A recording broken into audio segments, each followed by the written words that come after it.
Hey guys, Jim over here at JP Property Consulting again. So today I'm going to go over some things that I'm seeing a lot of landlords doing and saying in their ads that frankly you really shouldn't be doing and saying some of these things.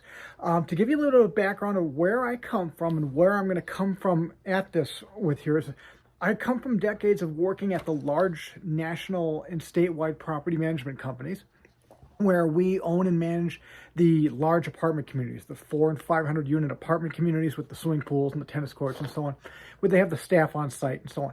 I come from decades of working at that end of the industry, and I'm going to kind of come to, I format my business basically targeting the small landlords and teaching them all the stuff that we teach our leasing agents over at the large apartment communities and the big property management companies and national organizations. And there are a lot of things that I see a lot of small landlords doing and saying that, frankly, we would never teach our leasing agents to do or say these things, or they would, frankly, beat me upside the head if they ever heard me say some of these things or do some of these things. So I'm going to kind of label this, stop doing these things. Pay close attention. And if you're doing some of these things, I need to stop doing these things. So,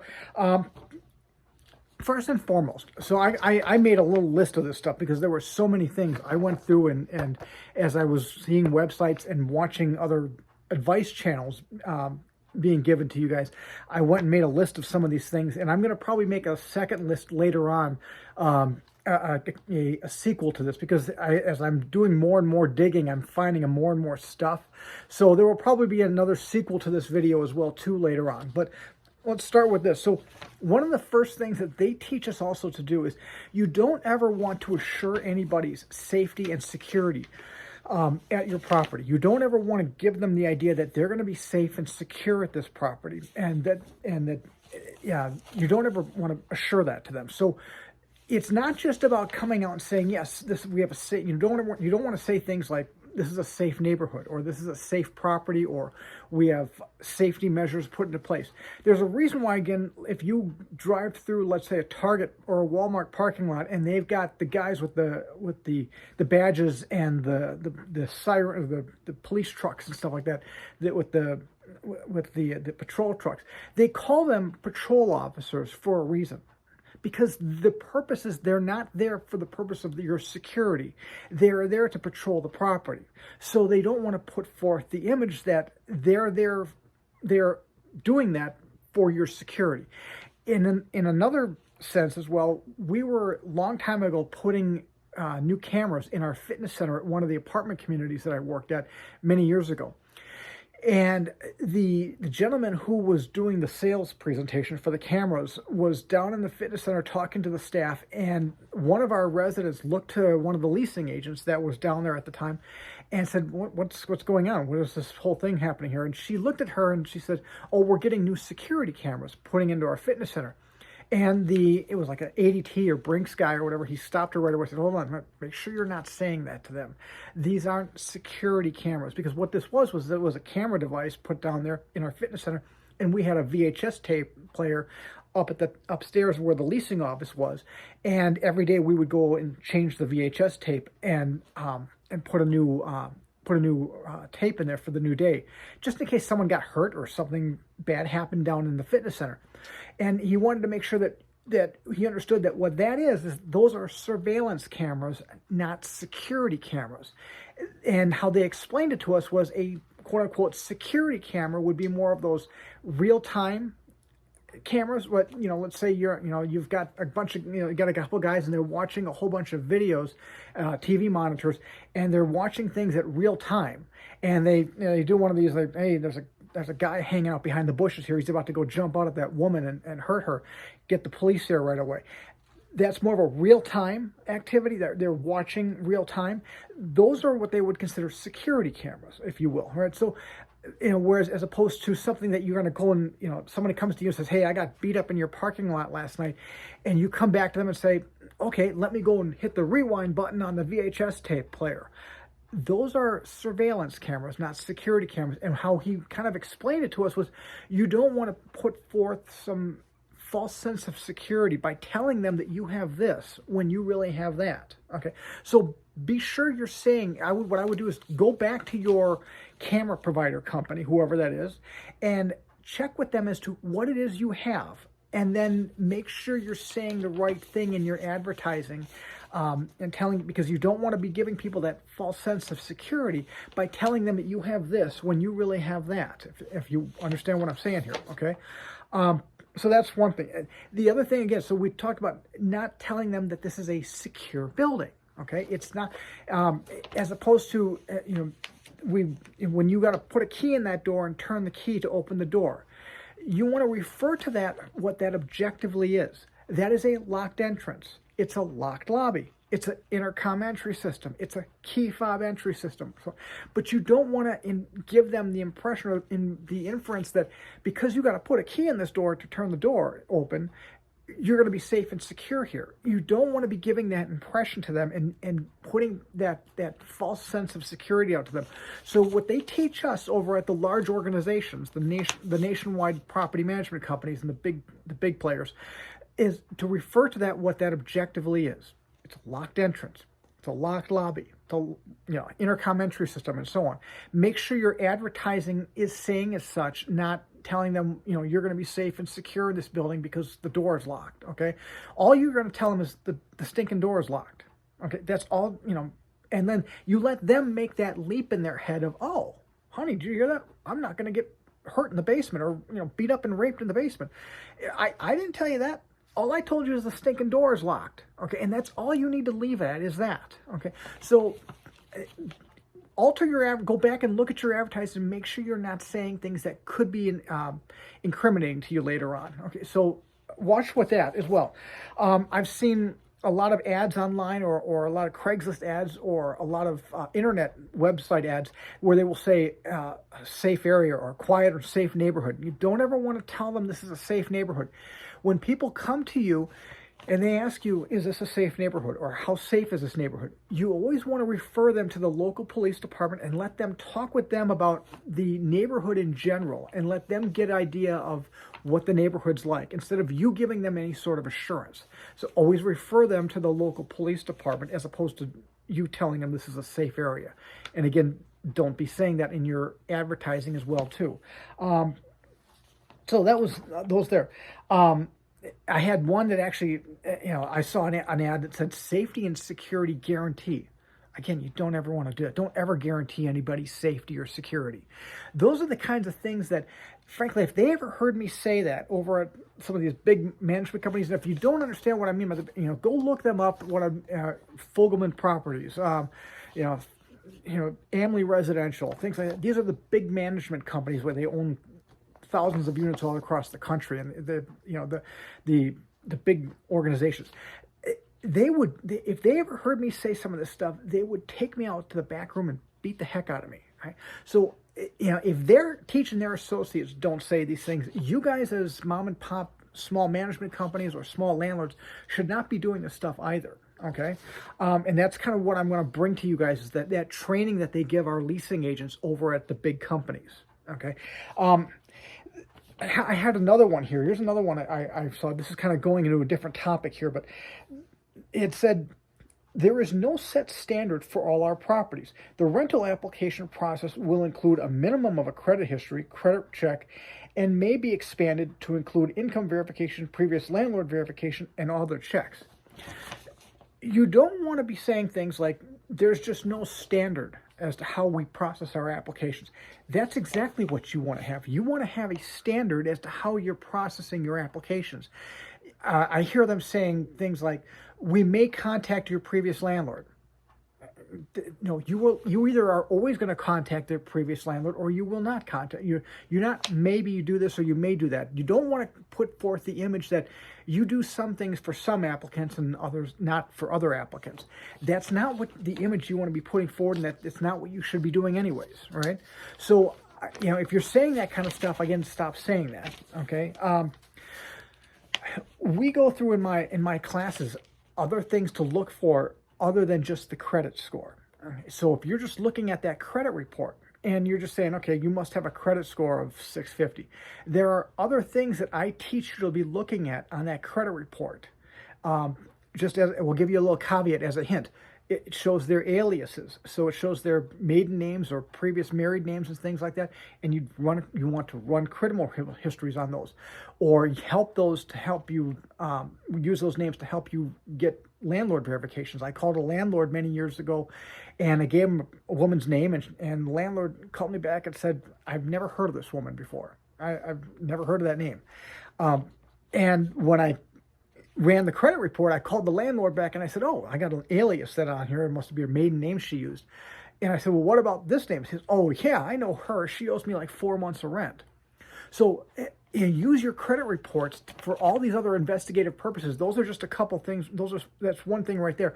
In my classes, I teach you a whole bunch of other stuff to use on that credit report for investigative purposes that a lot of you guys aren't using, and these people are slipping right into your property because all you're doing is looking at that credit score. Okay, now on the note of the credit report, so one of the things I've seen is one of them said, I'm reading this here, it said screening criteria states that if they would be declined if they have imperfect credit. Well, what the heck is imperfect credit? Your screening criteria needs to be a few things. Okay, so if you think of it this way, your screening criteria is the standards that you're making the tenant meet. Right? This is the criteria that but there's criteria for your screening criteria, if you will. Right? There's things that your screening criteria must be and must have or must do. Okay, what are those things? So obviously, it needs to be fair. Duh. It needs to be consistently applied. Right? As we talked about before, you don't want to be saying things, "I may do this" or "I may do that." You're always going to do this, or you're always never going to do that. So if you're saying, "We may contact your previous employer," right, or your previous landlord, that means that your screening criteria is not consistent because you say you might do this. Right? So that tells me there's a lack of consistency. So it needs to be fair, it needs to be consistent. But here's some important pieces that a lot of you guys miss. It needs to be also objective and measurable. Okay, those are very important things. Those are things that, so what I mean by that is you don't want to be saying things like must have a good credit rating. What the heck is a good credit rating? You need to spell out exactly what their credit rating needs to be. So it needs to have a credit rating of 600, whatever it is, right? Okay, and spell out what is it you're looking for in that credit report. Must not have any bankruptcies, or all bankruptcies must be fully discharged and closed off. Or must not have X amount of debt. So that's measurable when you set a dollar amount or you set a standard. That's measurable and objective, as opposed to saying must have good credit. Or another one I hear is must have good rental history. You need to spell out what that means, not just say good, because what that tells me is that you're being wishy-washy, and that every single applicant, you're looking at it, and good rental history means one thing on Monday and could mean something completely different on Tuesday, right? So you got to spell out what you mean by good rental history. Must not be late on your rent payments more than 2 times in the past 24 months. That's objective and measurable. Must not have any lease violations. Right? That's measurable. That's objective. Must not owe a previous landlord any money. And that means, if you say any money, that means $1, right? So that's objective. That's measurable. But good rental history is not. That doesn't mean anything. That means that you don't have standards and you're possibly not being consistent. A good example of that is you may as well say, let's say you have it on your income verification. You would never say must make plenty of money. Applicant must make plenty of money. That wouldn't make any sense, right? So you would know better not to say that, right? You've got to be specific. What is it they have to make? 3 times the monthly rental amount, or 3.5 times the month, right? That's objective. That's measurable. Okay, that's something concrete that you can understand. So the same is true with every one of your other categories. So your screening criteria is going to be each one of the different categories. They need to meet every one of them. So with the criminal history, you need to say what they need to have or not have with that criminal history, okay? And what would cause their application to be declined. I just saw one today. I was watching a video and of a landlord advice guy, and he was saying things like I can't even remember because I didn't write it down, but it was something to the effect of you can be lenient on these things, and no, you cannot be. You know, you don't want to, or how he said you can be flexible on this stuff, and you cannot be. Once you set your screening criteria, that is your criteria, and you need to stay steadfast and hard with that. That's how you keep yourself out of fair housing trouble, and you make sure that your criteria is concrete. That said, I would recommend you having your screening criteria in writing. We teach this in my application processing class of what to do and how to set proper screening criteria and how you should be doing this. And if you ever alter or change your screening criteria, what you need to be doing in order to keep yourself out of trouble. So I do that in my courses on my website, which is jppropertyconsulting.com. Like I said, I come from the big national management companies, and I take all that training that we give our leasing agents and property managers over there at the big companies, the real estate investment moguls, and bring that to the small landlords. Now, so and another one here, it's a requirement states stable employment. Again, that doesn't mean anything. You need to spell out what that means. Must be at your current employer for more than at least 12 months, okay? Or must show that, you've been at your employer for X amount of time. So spell out what you mean by stable employment. Another one is, I saw one that said applicants must exhibit a responsible financial life. Again, that doesn't mean anything. Tell me what you mean by that. So that is not screening criteria. Okay. Another one I saw. I'm going to read this here. Another one said credit history needs to be in satisfactory condition. Again, that doesn't tell me anything. That's not objective. That's not measurable. Now we're going to skip on to another topic, which is another thing. What I hear a lot of them say is they'll say we need a copy of your valid driver's license. You don't want to be asking them for a driver's license. Okay, not everybody drives. I know what you mean. They probably know what you meant when you said that 99% of the time they're going to have a driver's license, right? But that HUD agent who's trying to play gotcha with you, or that prospect that's trying to play gotcha with you, just gotcha, right? Because what you just said is I'm going to validate that you are an able-bodied individual that can get up and go to work every day or get up and drive a car. So again, you're not looking for employment verification, right? You're not verifying that they're an able-bodied individual that can go to work and be employed. You want to verify their income, all right? So you're going to do an income verification, and you want a valid U.S. government-issued photo identification, not a driver's license, or not just even a valid identification, because a valid identification could mean their college ID, which could be altered, and someone else could have done that for them. So you want a U.S. government-issued photo ID, okay? Make sure your screening criteria states that. Again, this is one of the reasons why we have to have it in writing. We should have it in writing. You don't have to necessarily, but I recommend you have your screening criteria in writing so you state that word for word, and you don't mince words when you mean to say that. Okay, so some things there. Now, next section I want to go over. I'm going to keep going through my notes here because all this stuff. So, I saw a landlord here that charged something like $50 if the refrigerator was turned off when they moved out.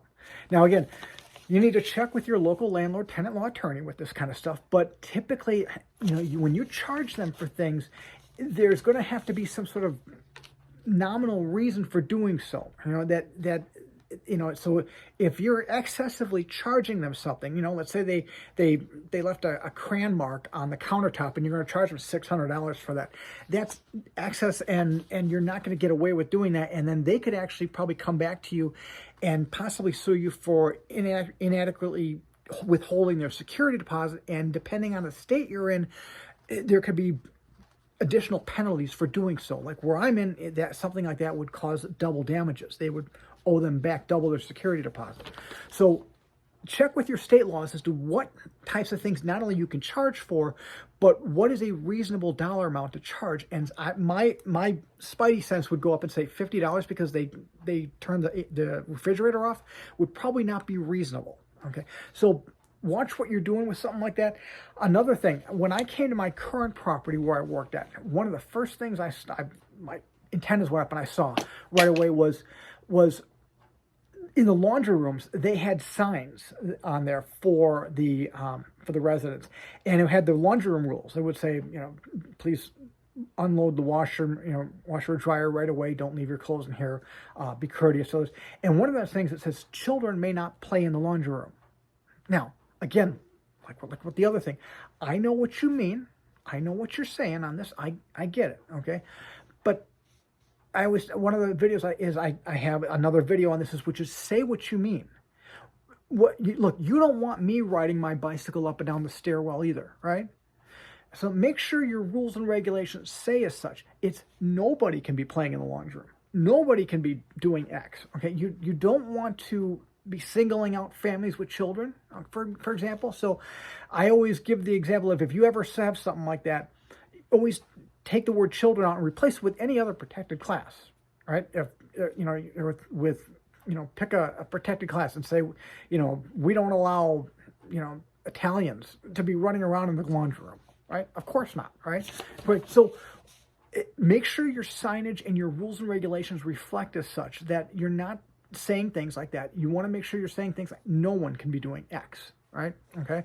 The only time that this is going to be somewhat acceptable is when you have things like, where some of my properties I worked at, we would say, for safety and our insurance purposes, you needed to be over the age of 14 in order to be in the pool area without an adult. Okay. Something like that would be acceptable because maybe your insurance company wouldn't allow it if something like they got hurt in there and they weren't with an adult. But other than that, short of something like that, be careful how you're saying things like that on your rules and regulations and your signage around your property. Okay. Also, another one is in today's day and age where a lot of people, come out and they say they have an emotional support dog or an emotional support animal or cat. You have things on your application that says any pets, okay? A seeing eye dog or an emotional support dog or a assistance animal is not a pet. It's not legally considered a pet. It's a tool for the person, right? Just like a wheelchair would be. You can't charge a pet fee and so on. But in the same sense, because of that, if you're asking them, do you have any pets? And they have, let's say, a seeing eye dog. Legally, that's not a pet, right? Okay, that's an animal. It's a tool. So because it's an animal considered, but not a pet, they check off, no, I don't have any pets. And now they come in on moving day with Fido, their emotional support dog, right? They didn't necessarily lie on that application now, right? So you want to make sure that your application paperwork, and as you're talking to people, you're saying things like, will there be any animals that will be living in this apartment? Not necessarily pets. Okay, so be careful. Be sure you're saying it that way so that you encompass all of the above by saying animals, not pets. I had another one. I saw a website that said that they charged a $25 application fee at this property, and then I went through and looked at one of their other properties, and it was a $30 application fee. Now again, you're now going to put the image forth. Are you trying to deter certain people from coming over to that property because you're charging a higher application fee? Don't be doing that. You're going to raise red flags and cause people to think that you're trying to discourage people from applying here, simply because the application fee is higher. Okay, when your process is not any different from one place to the next. It should not be, because you should be having the same screening criteria from one place to the next, because you don't want to have it look that you're trying to have more stringent criteria at one property or the other because you're trying to keep certain people out. So, make sure, now you can say, must make 3 times the rent. Now I get it. Your rent's going to be higher at property A than it will at property B, right? So 3 times 1,000 is going to be a lot more than 3 times 700, right? That's different. But having it where property A is going to say you must make 5 times the rent over here and have a credit score of 800 or 700, and over here we take you with a credit score of 500, I wouldn't be doing, my spidey sense would come up and say I wouldn't be doing something like that. Have your criteria the same at every property, just so that you're not looking like you're trying to keep certain people away from certain properties. You don't want that impression of that. Okay. We talked about, again, making sure that you're not asking for a picture ID or a driver's license, right? So those are some of the phrases that I see being said. Now, my next section I want to talk about here is some of these YouTube content creators that are giving advice to some of you to do things that, frankly, like I said, I would get my butt kicked for if I ever did this over at some of my companies I worked at before. I've heard some of them give you advice to do things like go take a look at their car, and if they have a dirty car, right, well, then I would not accept that application. Again, remember we talked about before, your screening criteria needs to be what? Objective and measurable, right?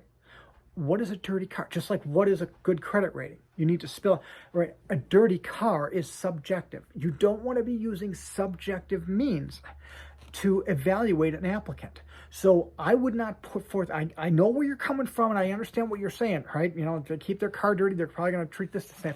You need to be screening your prospects better if you're getting poor applicants. And if that's the case, you haven't watched my application screening class on my website, again, which I will teach you how to keep your screening process tight enough to make sure you're getting good quality applicants, prospects, and residents moving into your place.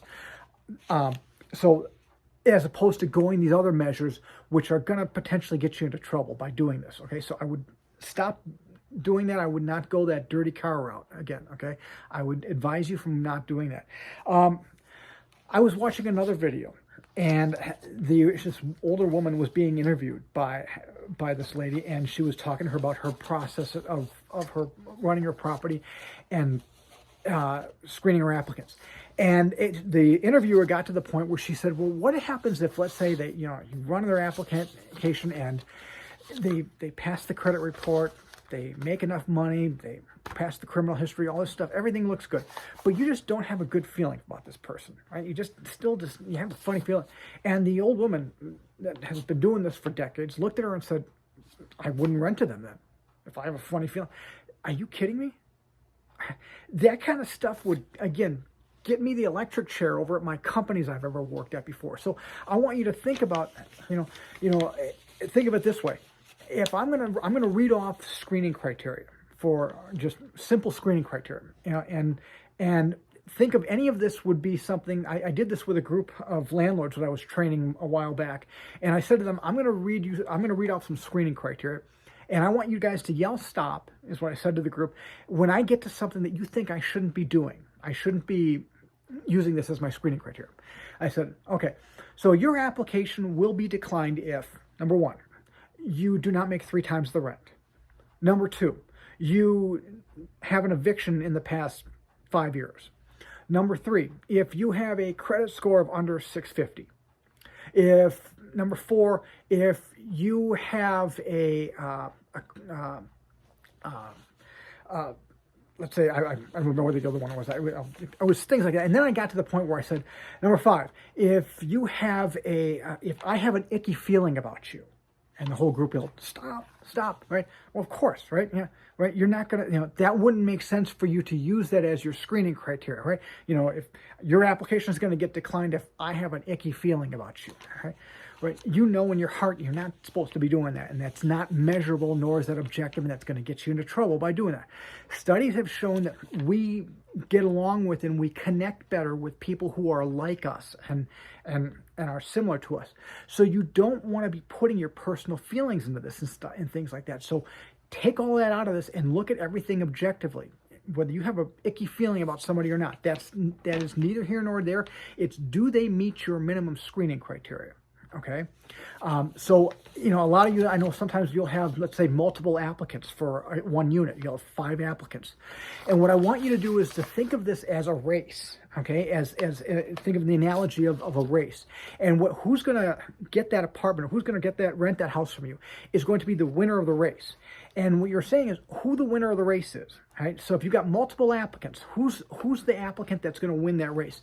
And what I want to hear you say is whoever won that race, it's because of something that was objective and measurable, right? So if you have 5 applicants for that one apartment, and they all let every one of them make 3 times the rent, they all have the credit rating that you're asking for, the 600 credit score, they all have the rental history that you're asking for, they don't owe a landlord, and they've never been evicted, and they have paid on time, and so on and so forth, right? And they all have a clean criminal history and so on, right? Every one of them passed your minimum screening criteria. Now you say, okay, well, who are you going to pick? I don't want to hear, I picked this person because because I just had a good feeling about this guy or whatever. You want to make sure that when you do that and you've got multiple winners, right? They all meet your, the winner of the race is going to be, and then who is it going to be? The person with the highest credit rating? Is it going to be the person with the highest income level, right? Spell that out, and that should be stated in your screening criteria. When I have multiple applicants for the same unit, right, and they all meet my minimum screening criteria, the applicant that will be chosen will be the one with the highest credit rating, right? What I don't want you to be doing is that, well, the one that I just have the best feeling of, all right? That's how you're going to get yourself into trouble. You don't want to be doing that. What I hear and see is sometimes is let's say you'll pick the winner, and you picked this let's say this woman, right? It was Grandma Ethel, right? And she won the race this time, of the 5 applicants. So she gets the apartment now.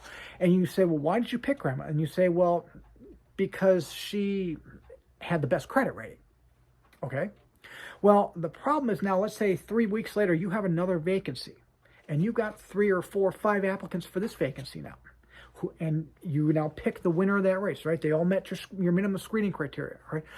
And you say, well, why did you pick that person?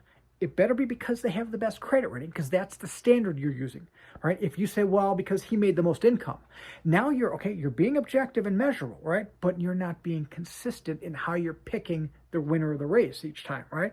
So that lack of consistency then shows that HUD agent or that applicant that's out to get you, right? That you're not being consistent, and thus there must be other nefarious reasons why you picked that applicant as the winner, right? So be not just objective and measurable when you pick the winner, okay, if you will, but consistent. Say, okay, when there's multiple applicants and everybody meets my minimum screening criteria, the winner is going to be who? The person who has the highest income level, the person who has the best credit rating, right? Whatever it is. That's measurable and that's objective, and that's how you ought to be doing this to keep yourself out of trouble. Another one I hear is they'll tell you, well, call their previous landlords, right? What I stress in my classes is try to do as much of this process as you can, as much you can. Try to do this in writing as much as you can, because you want to be documenting that you're doing the same thing with each and every applicant. Okay, so that means that so that if ever somebody comes back and makes a claim against you that maybe you're just being overly harsh or overly investigative with their application that you wouldn't be doing with other people, you hopefully are going to have documentation in your other applicants and in your other files, not just your current residents and your previous residents, but your declined applications too, that you're keeping them for the allotted period of time, the needed period of time, okay, that and showing that you have documentation showing that you're doing the same thing with every person. So we talk about this in my application screening process class as well too, is get to know your jurisdiction's time frame as to how long someone has to make a fair housing complaint on you, and make sure you're keeping your documents for that period of time, for that minimum period of time. I had another one that asked them, I saw it said, one of their questions on their application said, are you working full-time? Again, why does that matter? What if I'm on Social Security, or if I'm retired or so on, right? Then the answer is no. Are you going to decline me? So don't ask questions if it doesn't pertain to your acceptance or denial of my application. And the fact that I'm not working full-time shouldn't. What should matter is the fact that I'm not making your income requirements, not your working hours requirements, correct? Okay. So I would stop asking things like that. So again, that's the kind of stuff they would teach us over at the big companies. Why you don't say that. That's not proper to say that kind of stuff. And you're only raising red flags here. What else was there? Doing it right in the dirty car. We talked about. So we talked about that landlord that says trust. One of them said, if you have an applicant and they meet all your requirements and you still don't have a funny feeling, they said trust your gut. You are not to trust your gut. You are to put all that stuff aside and ask and say, do they meet my minimum screening criteria? Period. That's it. That yes or no. And and use objective and measurable means to do this. All right. So that was, for now, everything I got right here. So hopefully that was helpful to you guys. Go back and watch some of my other videos. Take a look at my website, jppropertyconsulting.com. I've got classes. They're very affordable, and they're very in-depth and detailed, and they come with downloadable documents. I've got a PDF textbook that comes with each of my classes. I've got one on fair housing, one on application screening criteria, another one on marketing and leasing tactics and safety protocol when showing apartments, and another one on general property operations. That they're very affordable, and they come with a downloadable PDF textbook, as well as forms and documents that pertain to each class. So, like with the property operations class, I've got documents for maintenance preventative checklists for fall, winter, spring, and summer, and so on, and a whole bunch of other stuff that we do and use over at the large organizations that would be very helpful in your operations of the small landlord. So again, go check that out, jppropertyconsulting.com, and take a look at my on-demand classes that I have. Read a little bit about my background. You can go take a look at my LinkedIn page, which is Jim Puccio, Puccio, ARMCAM, which is Accredited Residential Manager and Certified Apartment Manager, on LinkedIn. If you are on there, and connect with me, I do some informative stuff on there as well once in a while, and you can read a little bit about my background and where I come from, and hopefully this will help you too as well. And thank you guys again for watching. I hope this was really helpful.